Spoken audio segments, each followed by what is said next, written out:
Hi, my name is Lalanta Joy Bradley, and I'm a student at the University of Georgia. I'd like to talk today about the holistic concept in the practice of qualitative research. Before I begin my talk, I want to give you an overview of what we'll be discussing. First question I'd like to pose is, what does holistic mean? We'll look at the viewpoint of three qualitative researchers. Next, I want to ask, what does it mean for the qualitative research process to be holistic? And lastly, how can we incorporate a holistic approach into our own research?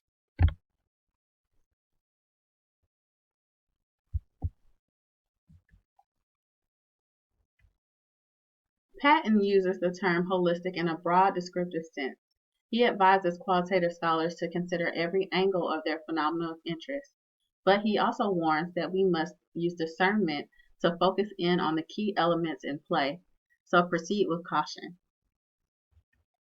Steinbeck and Steinbeck also take a descriptive approach to the holistic concept. They describe it as a description of events, procedures, and philosophies occurring in natural settings that is often needed to make accurate situational decisions. This team used a holistic process or approach in their work in the inclusion of disabled students in the classroom. Perhaps my favorite representation or use of the holistic concept comes from the Heiss, Bieber, and Levy team. They consider holistic concept in two very distinct ways.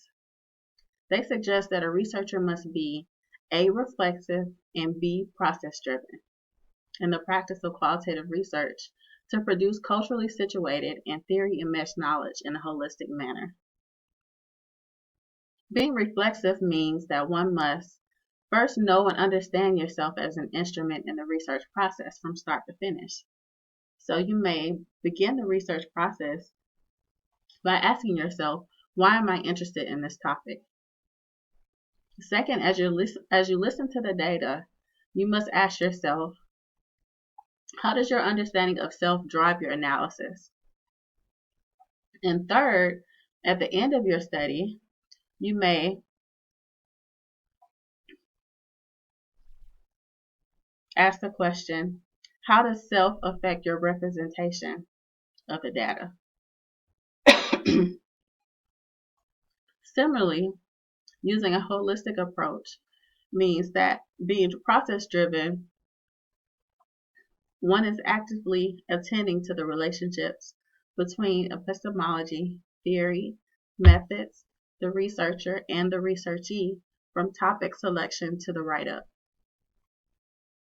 There is a reciprocal nature, which will be illustrated further in the next slide, that we use as qualitative researchers to explain and describe our understanding of social meanings.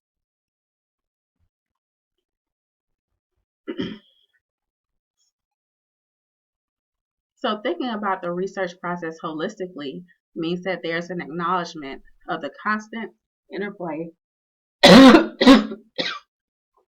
between theory, the researcher, methods, and the participant. Each one has influence over the other throughout the qualitative research process. To unpack this further, thinking holistically, a qualitative researcher would consider each of these as moving pieces that are separate and together. For instance, how does theory operate within this specific population? Or how does this researcher's subjectivities influence the way he or she constructs their research question? Each piece of the puzzle adds a uniqueness to the final picture of the study once they have all been snapped into place. And for all of you mixed methodologists out there, a holistic approach is particularly crucial to linking qualitative and quantitative data together in a cohesive manner. The methods must interact with each other in such a way that they work together to inform the research process as a whole. Now you may be thinking, this holistic approach is nice, but how do you actually incorporate it into your study? Well, here are some methods, or more like techniques, to the madness.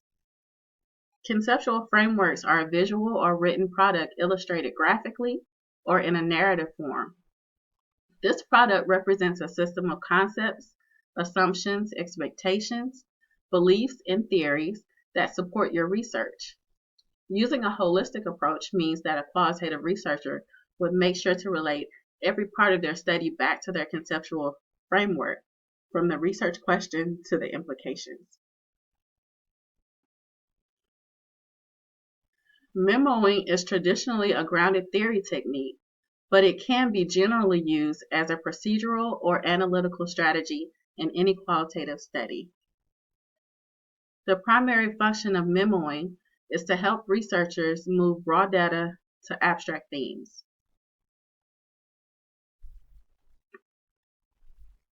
Memoing can also be used to help a qualitative researcher keep up with the interactions between theory, subjectivity, participants, and methods.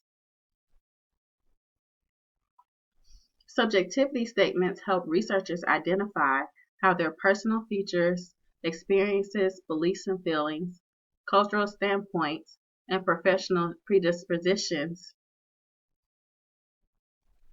interact with their study. The subjectivity statement is essential to ensuring that the researcher's puzzle pieces have been added to the complete picture of the study.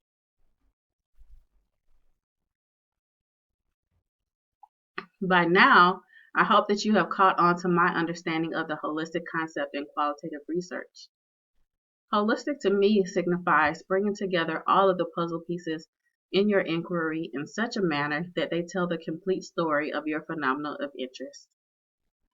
So, whether you think of holistic as a perspective or a process, have you considered all the pieces to the puzzle?